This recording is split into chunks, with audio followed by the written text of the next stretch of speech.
Good afternoon, everyone. Thank you for joining us today. Welcome to Eastern Maine Community College to our business and legislative event. We are excited to host this every year, and this certainly is no exception, although we do wish that we could meet face to face and have some good food and wonderful conversation together, but we know that's not possible, so we're certainly going to make the very best of it, and so appreciate your time this evening. I would like to thank all of our faculty and our staff for attending as well, as they bring out the best of Eastern Maine Community College. So this evening, we are excited to share with you and spotlight for you some of our programs, our faculty, one of our exceptional students, and our partnerships. We are recording this, and we will be sending it out sometime tomorrow, along with some additional information on everything that you're going to be hearing this evening, as well as even more information about what Eastern Maine Community College is doing. Additionally, we do have a chat function available for your comments and questions, so please feel free to post those there, and we will be monitoring those and either trying to answer those or respond and follow up in the next few days. So, just to get us going, Eastern Maine Community College, as you know, is committed to providing accessible, high-quality education and training that prepares individuals for entry-level careers and for career advancement, as well as transfer pathways to our partner universities. This has been our work for over 50 years. But the world is changing, and it always has, but we've certainly seen some extremes over the last several months. I don't need to tell any of you that, but at Eastern Maine Community College, we are committed to understanding what the impact of those changes are and responding with new ways of thinking about teaching and learning, thinking about training, thinking about our students, our partners, and our communities. Some of the things that we've taken on and impacted over this time have been providing more alternative starts to our semester, providing accelerated courses, having more short-term trainings and certificates, and creating more critical partnerships. Some of those include JMG, our partnership with the Bridge Academy, our work with our CTE partners, including UTC, HCTC, Region 3, just to name a few, as well as that partnership with Northern Light in creating stronger pathways to our nursing program, integration to new technologies, and intensive student services for our students that are on campus and learning remotely. The other thing that we brought on board in the last year is digital badging. And over the last year, Eastern Maine Community College has issued over 3,400 badges across the state of Maine, primarily to Hospitality Maine as they prepared to reopen through this COVID time. We've also been working with the Appalachian Mountain Club in providing badges to their employees, and most recently to students who are engaged in our Learning Facilitator Pathway program that you'll hear about momentarily. Since this last spring, Eastern Maine Community College has trained nearly 750 individuals in high demand areas to help deal with the pandemic and other critical workforce shortages. So it's been a really interesting time just this year, but I also wanted to bring to your attention this important infographic here, that we're remaining accessible with our credit rate hour of $96 per credit. We do have so many people that have financial needs as they're attending college, and we do our very best to serve those, but 86% of our full-time first-time degree-seeking students do receive financial aid. 92% of our employed graduates are working in Maine. So we do believe we are the best retention program through the Maine Community College system. All of our colleges do that great work. But we're also increasing capacity because we know that there are such shortages that we need to pay attention to. And here's just 3 examples over the last couple of years. We've increased capacity in our nursing program by 55%. in our human services program by 41%, and through our electricians technology by 25%. So we are trying to be very responsive to what we hear in our communities and with our business and industry partners. So we're here when you need us. That's really our message for this evening. We want to be responsive, we want to be flexible, and we want to do what you need us to do to help you get where you need to get, whether that's students or our business and industry partners. So tonight we're going to spotlight some faculty and a really interesting program that has garnered a lot of attention and it's taken a lot of work to do. Our first spotlight is featuring Jane Locksterkamp and Megan London, and they are co-chairs of the Education Department here at Eastern Maine Community College, and they're going to be sharing one of our newest initiatives, our Learning Facilitator Pathway. So Jane and Megan, welcome.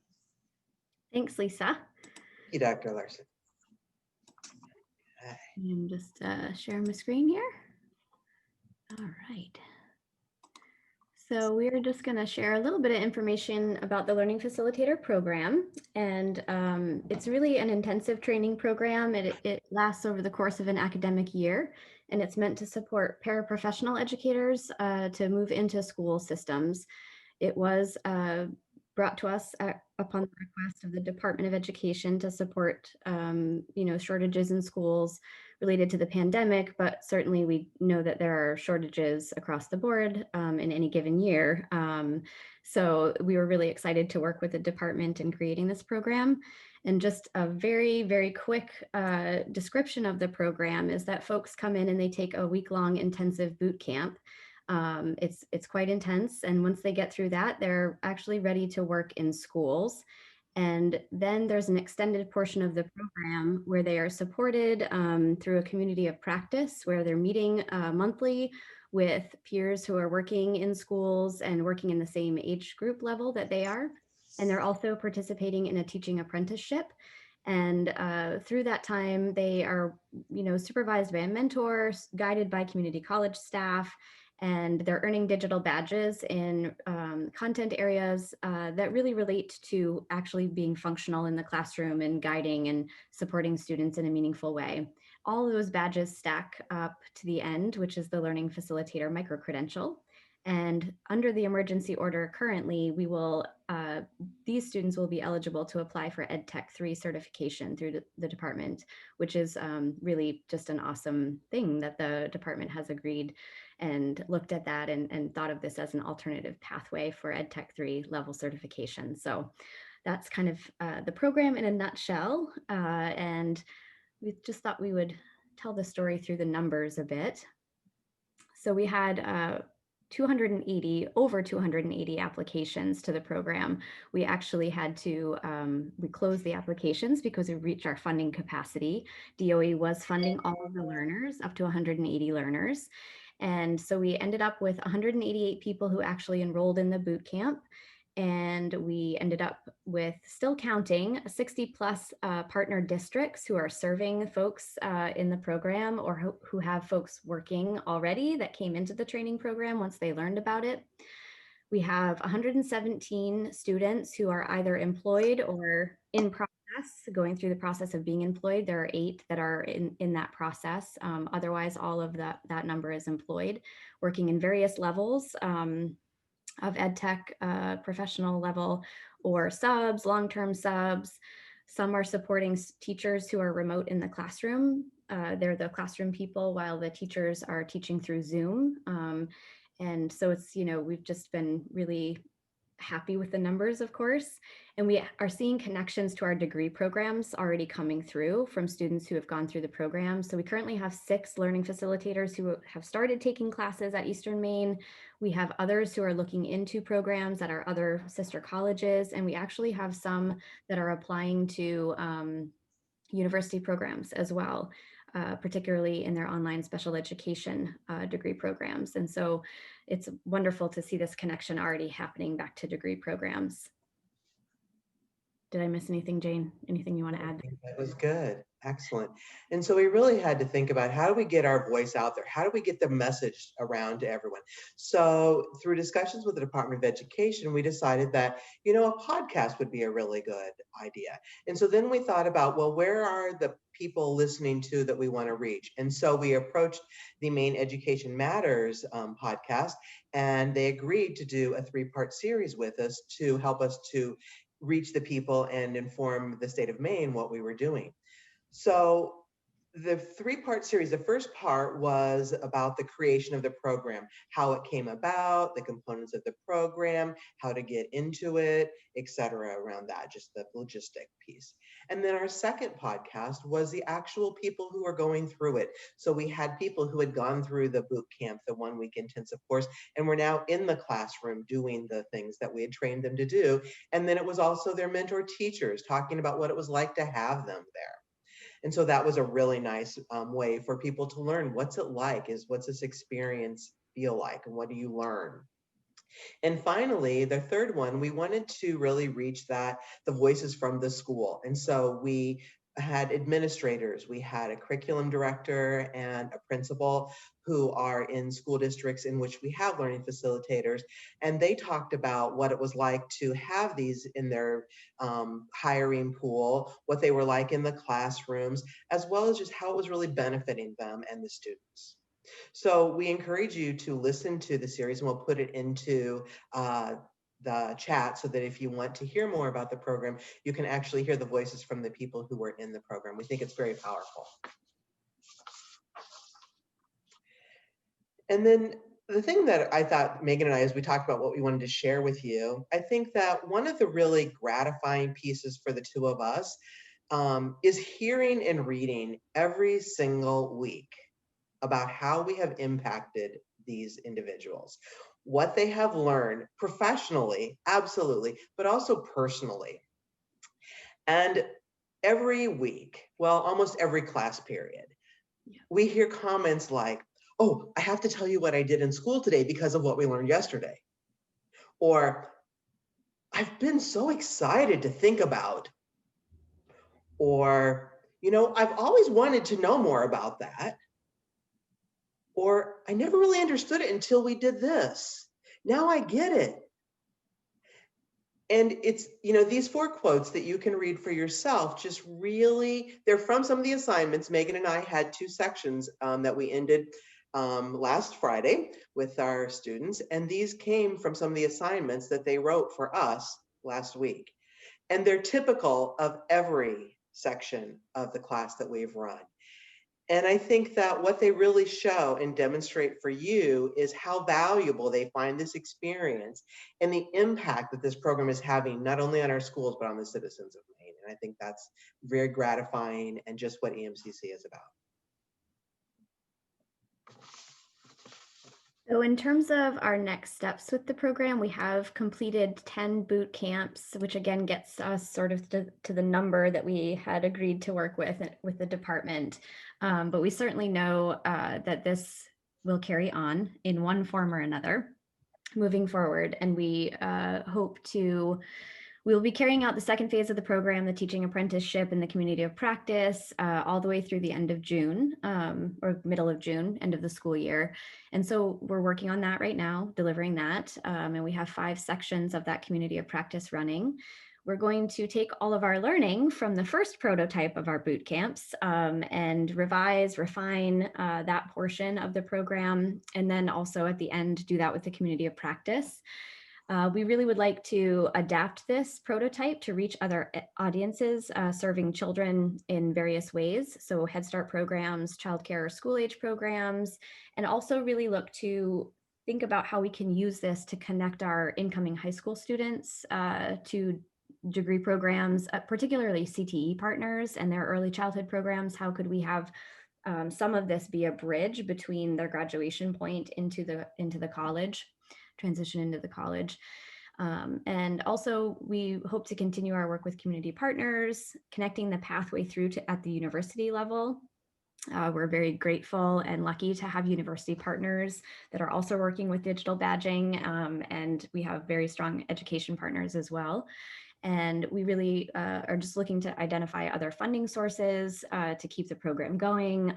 We hope to, again, offer another academic year program next year in partnership with DOE, and starting that in the late summer, early fall, just so that we're reaching before school starts, we can get some of those needs met and going right away.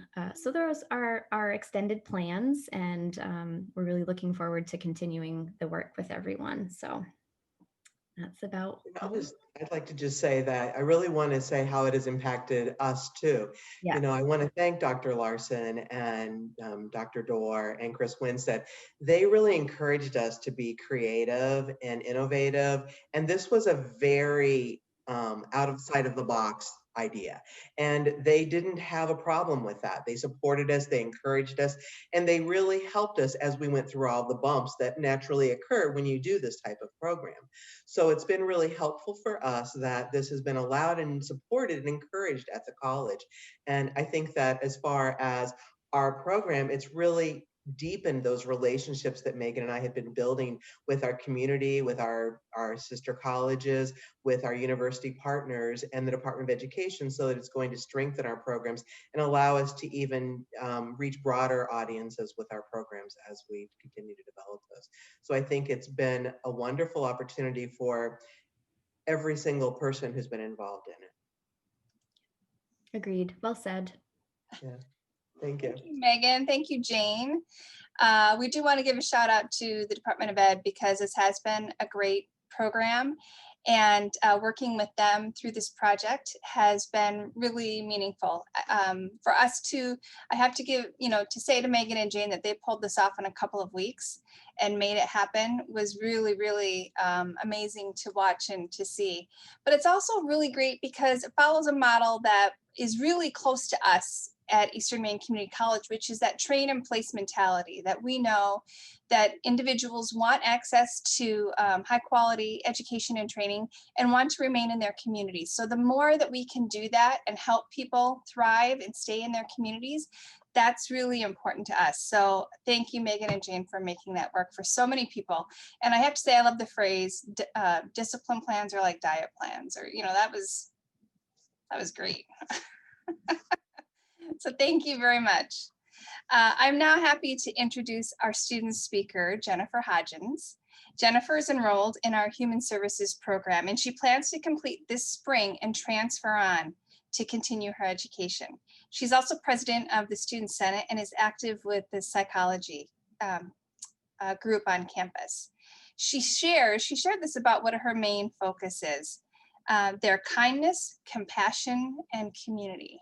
And I love those words. I think they're reflective of Jennifer for sure. And I think she aligns really well with what we do at Eastern Maine Community College. I'm also happy to share something about Jennifer that she does not yet know.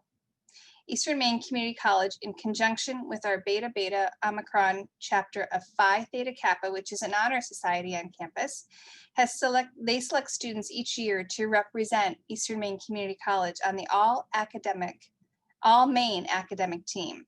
I'm happy to announce that Jennifer has been named one of our all-Maine academic team students for 2021. So congratulations, Jennifer. Thank you so much. So before I came to EMCC, I was looking for a program for human services, and I was actually looking into other colleges. But fortunately, I worked with Maine Educational Opportunity, or I forget what it stands for exactly, MEOC. And they told me that EMCC had a human services program. So I started at EMCC because the cost was much less. And what I ended up finding was that it was an amazing community with a lot more support than I ever would have imagined. Right away at orientation, I found out about opportunities for me, such as the TRIO program, where I'm a non-traditional student and first generation. I'm also an older student. So I was happy to engage in whatever support was available to me. And it's truly paid off. as was already mentioned, I'm a huge fan of student engagement, and I'm really grateful to all the student engagement activities that I've been able to participate in. Um, it sounds counterintuitive to spend your time or to spend more of your time on school related activities, but really it made it so much easier for me to get through all the other stuff I had to get through. Because you have that support system, you have your friends, you have other people going through their own things. And when we come together and help each other, it really seems to make the biggest difference. So I've been happy to serve as president of Student Senate, president of PTK, co-presidents with Teresa Fallon, that is. And then also, I'm a student Senate liaison for College Senate, which has really introduced me to so many ideas and ways of communicating that I never would have imagined before. And it's really great to see so much communication happening. My experiences in the workforce before coming to EMCC were always difficult for me, and I've actually been disabled for some time. So really, this is my chance to finally go for the education that I need in order to be successful doing something that I'm able and well fit to do. So I'm really excited about that. And TRIO has been an excellent program. I appreciate all of the additional student activities that they offer. And I was especially glad when things switched to online. I started last spring, so I had that on-campus opportunity, but then when things switched to online, it was kind of scary. But TRIO was one of the first groups to start having online engagement activities available. So that was really great to be able to still get to meet the new students. I also enjoy tutoring. Tutoring has really given me an opportunity to meet some of the newer students, and it's nice to be able to see how they're progressing, just like with pretty much dealing with the same things that I went through. So I've been really happy about that. And my instructors have been truly amazing. I decided that we needed a psychology club because I really wanted, well, I heard about Psi Beta, and I really wanted a Psi Beta chapter at our college. And I'm pretty sure that it will be here eventually, not during my time, but eventually. And so I figured, well, if this is going to take a while, let's start a psychology club. So I did, and I'm grateful that my instructor, Deb McIntyre, helped with that. So really, I've just learned to be able to communicate with others. And again, it's realizing that, whatever I really seek to accomplish, I know it can be done. And it's such a great feeling that I never expected. So I've just been really enjoying that. And the instructors are more like mentors to me. I feel so connected with so many of the faculty and staff here. And then, so I guess for the future, I've been accepted into Hodgins, and I'll be starting there in the fall. And I'm really looking forward to being in their psychology program. And initially, I was going to just become an LCPC and work as a counselor, but I'm really looking forward to a few different possibilities depending on how things go. I'm definitely going to shoot for the highest and see what happens. So I'm going to apply for clinical psychology and research psychology at UMaine, and but also for the Masters of Counseling and Mental Health at Hodgins. And depending on where things go, I just really love to be able to teach at a university or a college more than anything. But I'm also really interested in that research component as well as the clinical. So I'm sure I can work something out because a lot of my instructors seem to be doing pretty similar things. So I'm just really grateful for my experience, and I'm so grateful for you guys having me here tonight. Thank you, Jennifer. That was great. And we're so proud of you and what you've accomplished already. And we know you're going to go places. So you just need to stay in touch, and you're really an inspiration for all of us. Thank you for sharing your story. Thank you. And good luck this semester. All right, our next speaker is Christy Rizzitello with Puritan Medical. Puritan has really been a success story for the state of Maine and for all of us during this pandemic. Christy serves as the Human Resource Manager for Puritan Medical Products, and in this role, she's responsible for talent acquisition, coaching, and mentoring, and in supporting Puritan's workforce needs. Christy was an integral team member in our training partnership that was supported through the Maine Quality Centers, and it is my honor to introduce Christy. Thank you very much. We appreciate having the time to come chat with everyone today. And I want to also share, I have Michael Ballesteros with me as well. And I've asked him to join this conversation because he is actually a huge part of this story, if not bigger than I am. He was here before I was even brought on June 1st. So we wanted to take you back a little bit and talk about our connection and how we've got to where we are today. So I'll begin by talking about how this opportunity came to us. The government, especially the Department of Defense, actually contacted us to produce swabs for them. There's only one other company in the world that produces a COVID swab, and that's Copan, located in Italy. And so they wanted to have a domestic supplier of COVID-19 swabs.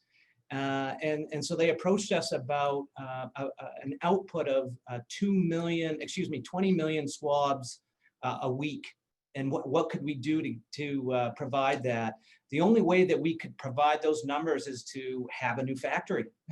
So we started working on a new factory, and we knew that we were going to need about 400 people in order to run the factory at the level that was required. And so we needed to do training, and we needed to do onboarding. And I thought of the community college system. I have close connections with the community college system. I actually worked there for several years. So I reached out to my good friend and colleague, Dan Bellier, to talk to him about the opportunity to put together an onboarding program. We started those conversations the 1st of May, and those conversations went very quickly, thank God, because we could not have done 400 people, which is what we needed to do in a very short time, without the assistance. And Dan connected us with Maine MEP, and Maine MEP really worked hand in hand with us to develop the curriculum. And to make a long story very short, because I know we have limited time, is we really put together in about 12 weeks an onboarding program that met our needs, where we had 4 components that were company culture, expectations, work ethics, and actually overview of our company history, which led into machine overview, skills development, health and safety, and then actually led into the manufacturing processes, paperwork, gowning requirements, and regulatory requirements. All of those sections are very detailed for our company. We're ISO 13485 compliant, and we also have to meet FDA regulations. So to do all those things and to get our people prepared for what they were going to be doing inside the factory, we needed this training. We started using the training on July 1st of 2020, and to date we have put over 400 people through that training, and it was an amazing feat. Never in my educational or professional career have I ever seen anything come together so fast, and we absolutely could not have done it without the support of the Maine Community College system and Eastern Maine Community College specifically. So I want to thank all of you for your support, and also how fast you were able to respond, because it doesn't happen very often that the response comes as fast and as quickly as it did. Christy, I'll turn it to you. So I came along into this picture with Puritan on June 1st. So I was lucky to be jumping in with both feet. And within 4 weeks of my start with this organization, as Michael mentioned, we held the first training class. So in the month of June of 2020, we hired around 30 or 40 employees in preparation. It consisted mostly of our HR staff and our senior management team that was going to be specifically working at this, what we call P2 or plant number 2 at 129 North Main Street in Pittsfield. And we were preparing this team and training at the Guilford location, our home location. Once we moved into the building, which was an amazing feat in itself, July 1st, we went into July pretty aggressive and hired 129 individuals. And then those numbers continued from there. So we staged onboarding with MEP. So we were hiring in a pandemic, for a pandemic, training people during a pandemic. So all of these factors of space and distancing and safety, it was nothing short of amazing to ensure that all of these safe factors were touched upon. So all summer long, we actually had space over at the local high school in town. And they were gracious enough to give us 4 classrooms or 3 classrooms, and we were able to break up the groups. So we were able to train over 40 new employees a week, appropriately spaced out. Because the building that we're in today was turned over to us in phases. We have a very nice training facility that we couldn't use for the first 4 to 6 months because of construction. So the town stepped up, Chimbro did, the local high school did it. There was just, again, MEP was so adaptable to all these crazy situations, and we've persevered through all of it. So it really has been a great experience. It's times like these that we really enjoy sharing the story and kind of laughing and joking and thinking about the craziness and all the success that came through with all of that, because we don't stop and reflect very long. In fact, just as things were kind of coming down from our hiring and mass training needs here at P2, the organization launched that we were going to do another facility. So here comes plant number 3, or what we call P3.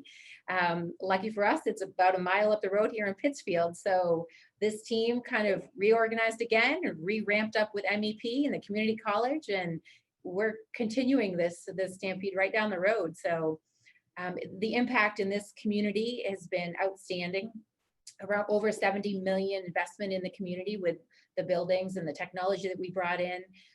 There's, in this specific building that I'm in and that Michael's in right now, we call P2, there's over 30 what we call SterilWrap machines where our product is wrapped. We have 37 tipping machines where the actual product is constructed. And we've brought in high-speed what's called multi-vac packaging machines, which is elevating our capabilities, pushing us toward 90 million swabs a month at this location. We're not there yet. We've actually been very successful, and we've overpassed the 10 million swabs a week.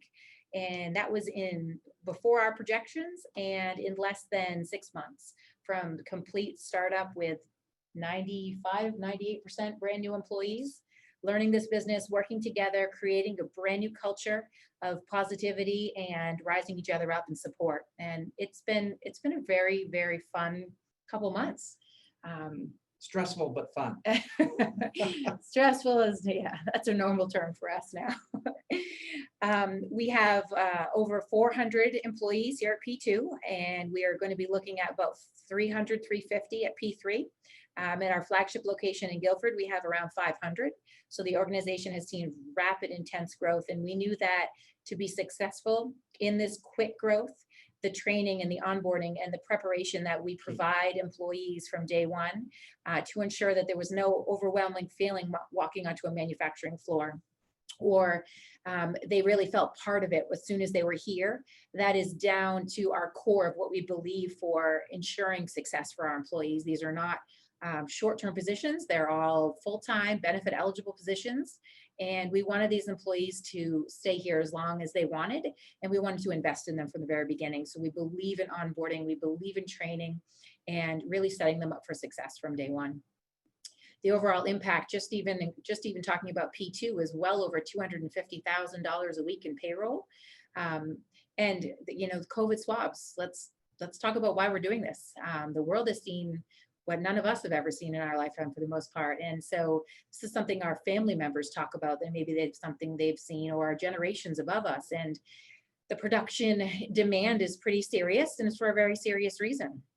And the employees, the community members, they have all just risen and stood up for everything that the organization has needed. So it's been fun. We're going to continue, and without these partnerships, without MEP, without their positivity that they have brought every single week, and we have asked them to actually double up on some weeks, and they continue, and they have ownership in what they're delivering, and it's just exciting. Every week they have the energy to bring to this. So the response that we've gotten out of our new hires is that, wow, I've never been to anything like this, and I've never had an onboarding like this, and you really do care that I'm here. And that is the message that we want people to know, that we do care they're here. We are invested in them being part of this organization. All right. Well, Christy and Mike, it's great to see you for joining us today. And thank you to Puritan Medical for this work, and for stepping up so quickly and making a difference for everybody around the world, really. We are happy to partner with you, and we look forward to a strong future of keeping Maine strong and creating such great jobs for so many people. Thank you so very much. You're welcome. Thank you. All right, so far this evening, we've spotlighted some of our current work that represents our best efforts in understanding what our students, our partners, and our communities need to thrive. Our next spotlight is on our future that actually starts next week. And I'm happy to share that Eastern Maine Community College was invited to join the Education Design Lab's Bridges Rural program. And this is an exciting project that will help us to connect, engage, learn, and create education and workforce models that are important to partners in our region with the help of Education Design Lab. So I'm thrilled that Leslie Daughtry and Miriam Swartz-Kulk are able to be with us this afternoon, to share more information about this exciting project. So Leslie and Miriam. All right, I'm gonna share my screen. Is there? Might need, there we go. Excellent. I will get this started, and Miriam and I are so excited to be here, and we could talk about why Eastern Maine was chosen for this, but I think the last 40 minutes have said a lot about why we are excited about Eastern Maine being a part of this cohort. So we want to thank you again for having us. And so I am going to hand it over to Miriam, and she's going to tell us a little bit about the lab and about the lab's process. Yeah, thank you, Leslie. And like Leslie said, we are, so thrilled to be here today. It's been really exciting to hear about some other things that are happening at Eastern Maine. So thank you for having us. Leslie and I, like she mentioned, are education designers at the lab, both of us focusing right now on this Bridges Rural work. We wanted to start out by giving you a little bit of background information about the lab itself, just to give you some organizational context for where this work is fitting in with the other things we've been doing over the last several years. So Leslie, could you go forward a couple of slides? Thanks. So the lab was founded 7 years ago by our president, Kathleen Delaski, with the mission of designing education toward the future of work. And in particular, we do this through a learner-centered set of methods. Could you go forward, Leslie? Thank you. So we bring learners directly to the table with us throughout every single stage of the processes that we're going through across all different parts of our work. We also know that especially in work like Bridges Rural, it's really important to engage other community stakeholders as well. So we're working constantly with employers, government agencies, other learning providers, all different folks within the communities we're working with to make sure that we're creating comprehensive, robust, and sustainable programs that are gonna, really meet the needs of the communities we're working with and propel them toward the goals that they're envisioning for themselves. So across the lab's portfolio, we worked with a wide variety of different kinds of learners, obviously folks in rural areas and in different communities across the nation, single mother learners, transfer students, students at HBCUs, older students, younger students, all different kinds of learners. So we are constantly learning and growing. And across that work, we've also worked with a huge number of different colleges, universities, alternative learning providers, and like I mentioned before, employers and industry partners to really, keep building the education to workforce ecosystem in these different communities. Throughout our work as well, we have a focus on, creating affordable, portable, relevant, and visible learning opportunities for learners. Like I mentioned a couple minutes ago, we implement human-centered design methodologies across our work as well. And we really believe in the impact of doing this because of what we've seen throughout our processes. So just wanted to take a couple minutes to briefly describe what this method and approach looks like. So first and foremost, human-centered design and learner-centered design, as we like to call it, is fanatically grounded in the learner experience. So we are, as I mentioned, bringing learners into the room with us constantly, and having them as part of our core design teams, interviewing them, surveying them, asking them to participate directly in the design of the programs that are intended to benefit them and their communities. So rather than talking about designing for people, we like to talk about designing with people, because we know that having their voices right there with us is a crucial part of creating successful programs and ensuring that we're working toward the goals that matter to them. And we also have a structured methodology baked into our process. So this is not just us sort of willy-nilly asking people what they think and trying things out. We have a very staged and methodological approach that helps guide us as we move forward. We are constantly as well taking in data and then iterating incrementally and putting new models out in the world rather than just thinking in our heads and not gathering feedback. We're trying to be flexible and innovate rapidly. That might sound a little bit funny in the world of higher ed because we feel like things tend to move slowly, but as you've seen already today, innovation can happen rapidly in higher ed. Y'all are already doing it. So I think that's certainly, like Leslie mentioned, one of the reasons that we wanted to work with y'all, because you're already so well versed in this. And then, yes, bias toward action. So again, rather than being up in an ivory tower and thinking about what could work, we want to put models out in the world, constantly try new things, be engaging with our communities to see what actually is going to work. So all of this comes together into a 4-stage design process that we use at the lab across our work, and that we'll see happening in Bridges Rural as well. We start out by doing an understand phase where we're doing a deep dive into learning about the communities we're working with, taking those insights and moving into an ideation phase where we are coming up with brainstorming ideas that could be relevant to the goals that we're trying to pursue, then prototyping those to create models that we can test and put out in the world to gather feedback and iterate on, and then eventually launching programs and continuing to iterate from there.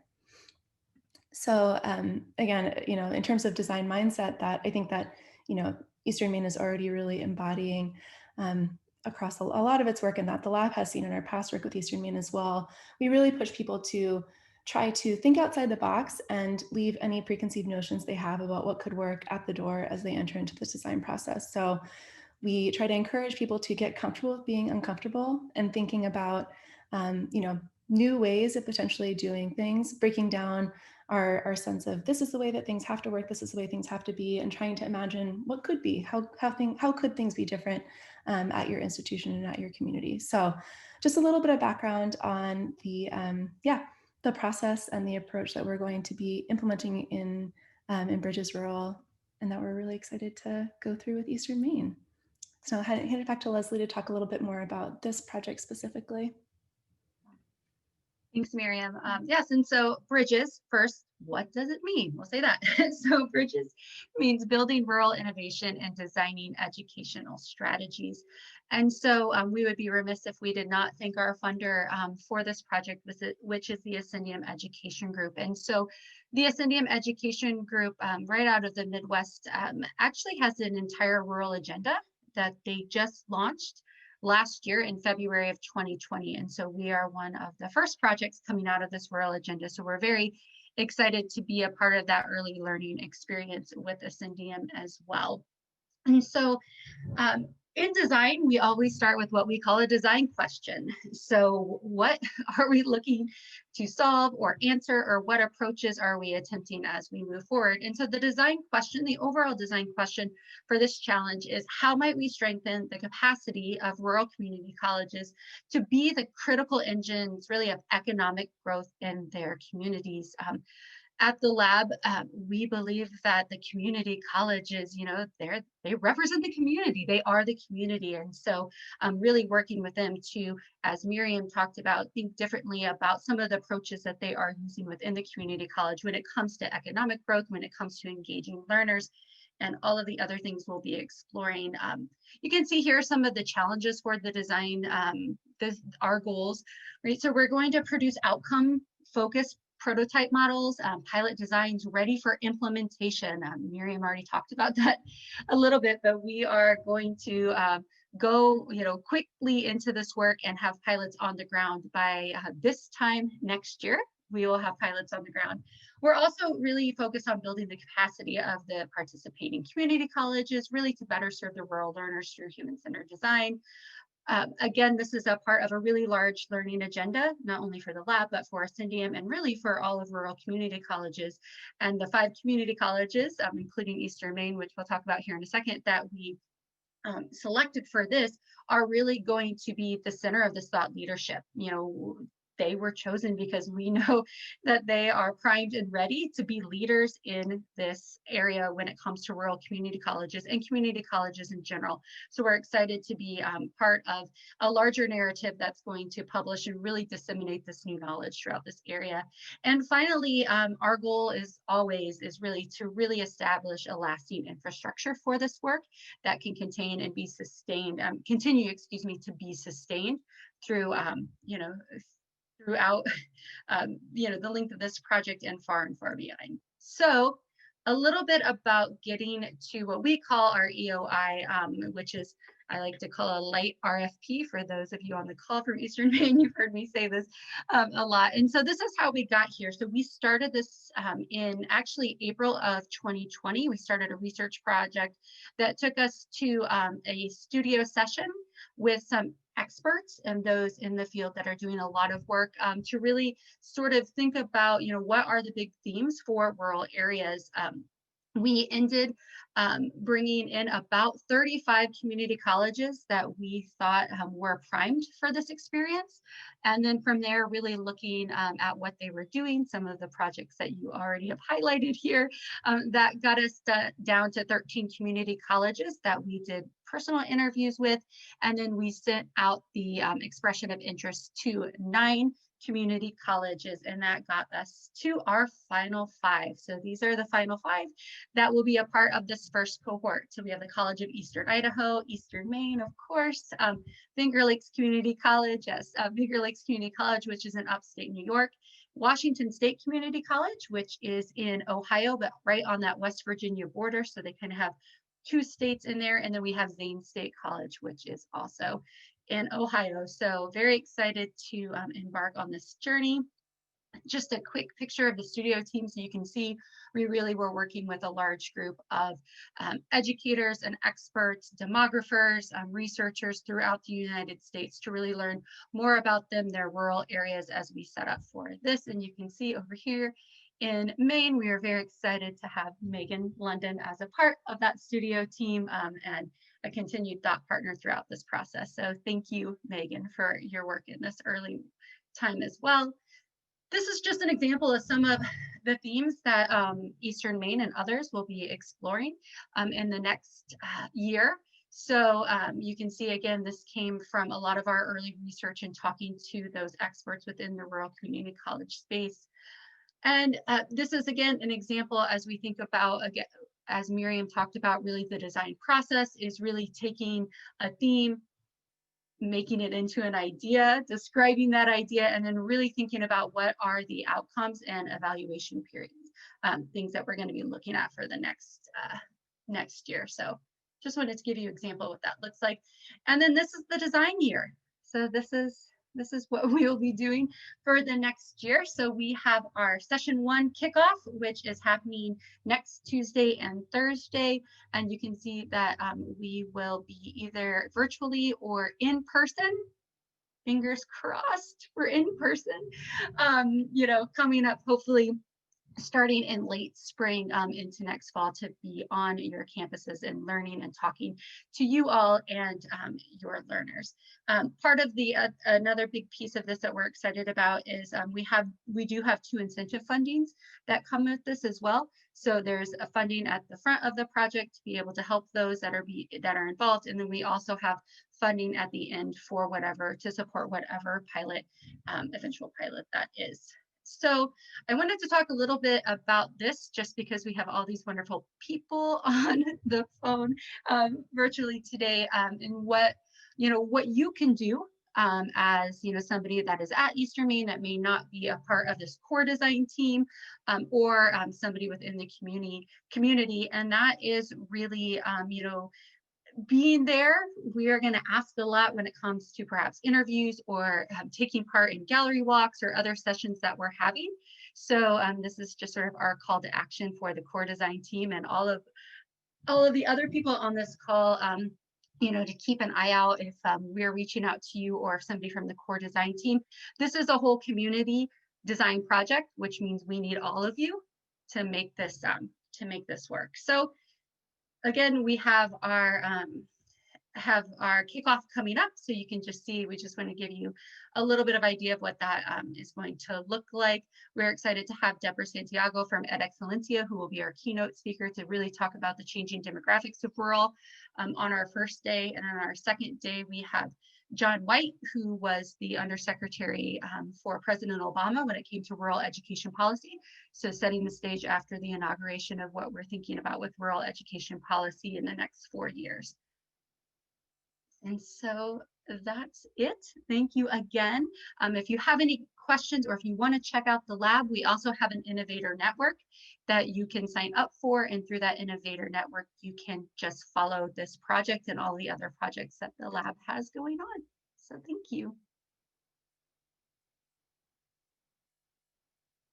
Thank you, Leslie. Thank you, Miriam. And we're going to be including with this recording that we send out links and more information about all of our spotlights this evening. So you'll get to have access to that. But this is a really exciting project, and we are so thrilled to be part of it and to be able to learn and grow through this, not only with our colleagues at these other institutions, but with Education Design Labs. So thank you, and our partners that come along with us on this journey. So thank you so very much. At this time, I'd like to welcome President David Dagler to speak to us. He's president of the Maine Community College System. He has done a great job in creating a vision for the Maine Community College System and where we're going to meet our everyone in our communities across the state to make sure that we're fulfilling critical workforce needs and helping communities to continue to do their very best and be at their very best. So President Dagler, welcome to our event this evening. Oh, you're muted, I think. Oh, you're still muted. Still muted. There. There we go. You can't hit that button twice, can you?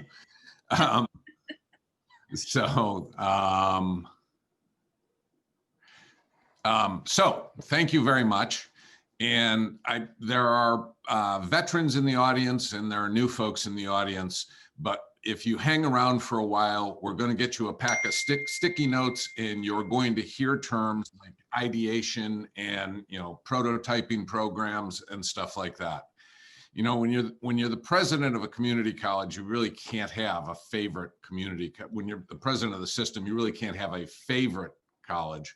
So let me just sort of say that if you look at the map, you can see where all of the community colleges are. And we are at the center of innovation, let's put it that way. You've heard really about some remarkable work that's taken place at the community colleges, and especially at Eastern Maine Community College.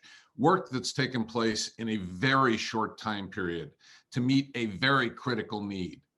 One of those needs is helping out in the production of test swabs. But all across the state, our colleges have been really working hard to try and step up and make sure that we've been here to meet the needs of this state. Not only did we transition from when the pandemic hit and then work diligently to try and keep our students and our faculty and our staff and our entire communities as safe as possible, But right when the pandemic hit, we stepped up 47 new online programs, mostly focused in healthcare. You've heard about the Learning Facilitator program. When there were large layoffs in J, Pixel called us and asked us to help support the retraining of those folks. As the economy started to open up, we started to build badges, and Lisa's team has told you about some of the hospitality badges that have been built. We're now working with Ski Maine in addition to Hospitality Maine, and we're trying to brand Maine as a safe place to come visit and recreate. We also focused on our community needs and especially our students' needs. And so we worked with Hannaford, excuse me, and we made sure that our food pantries were well stocked and ready to and prepared to meet the needs of those students. So it's been an incredible ride. I do recognize that right now I am standing between you and what is probably dinner and the end of your day. So I'm not going to take a lot of your time, but I do want to just take a minute to remind all of the policy-oriented people in the audience that we really have a lot of very important work left to do. One of the biggest takeaways for me from 2020 is that anything can happen, literally. But if we stay with it, we keep our heads about us, we can do some good work in the middle of what are really very chaotic and sometimes tragic times. 2021 will be a year of transition, and barring any additional catastrophes, we will begin to shape a future that looks very different than our past. You know, many of us grew up using the terms pre-war and post-war to describe society and the economy before World War II and after World War II. Another new term beyond ideation that you're going to hear is you're going to start to hear about pre-COVID and post-COVID, the pre-COVID economy and the post-COVID economy. And one of the things that we've got to attend to, and we've got to start attending to this as soon as humanly possible, is the great fallout, the great economic fallout from the pandemic. It has been very uneven and it has been devastating for low-income families. Those people who really live on the outskirts of hope and who depend on their community colleges to come forward. Fixing that problem will be hard, it will be complicated, but it's also necessary. You've read about students who in our high schools who are hitting unprecedentedly high failure rates. Students who are tuning out from their Zoom sessions. They're tired, they're fatigued, and they don't see a future. Folks like the folks that you're talking to here on Lisa's team are the kind of folks that can find ways to meet those needs and bring them back. The near-term challenge then is to move forward, react to this crisis, and build institutions that are prepared to help rebuild those families and our society and regain traction in our economy. I believe that if we do that and we do that well, we will have an opportunity to really leapfrog ourselves into a new economy to be bigger, better, and stronger than ever before, because we have done a good job of managing the virus. We have done a good job, whether today's counts may not make you feel that way, but we still have the second lowest infection rate counts per capita in the country. And our vaccination rates are relatively high. So we have the opportunity to put this behind us sooner than the rest of the country, to get started sooner than the rest of the country. But we need to pay attention to the core people who depend mostly on community colleges to get that work done. So I'm not going to ask to keep you any longer. I really do want to thank the folks at Eastern Maine Community College, the Education Design Lab. You think about that, a national survey, and they came to Maine to select the college who can build programming for the future for rural communities. It's impressive. You think about the work that was done at Puritan that you've heard about today. You think about all of the work that's taken place, and these are the colleges that can help support Mainers and help us rebuild our state as we move out of this pandemic and we start to build what we'll call a post-pandemic or a post-COVID era. So Lisa, thank you for inviting me to come out here. I really appreciate it.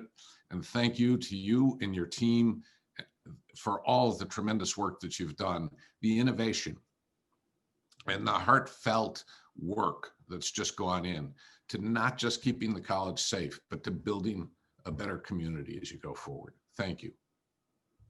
Thank you, Dave. Thank you, President Dagler. That means a lot to me and to all of us at EM and to our partners here this evening.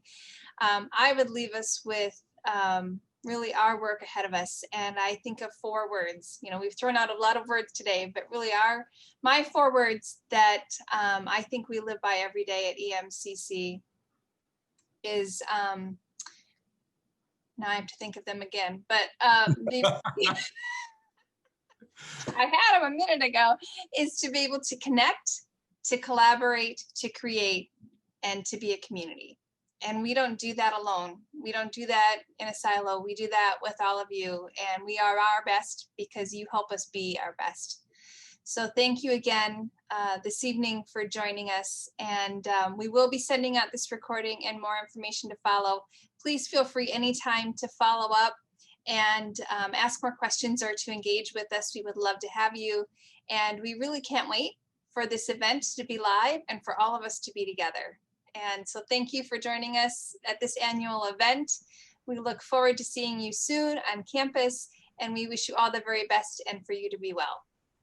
Thanks, everybody. Take care. Have a nice night.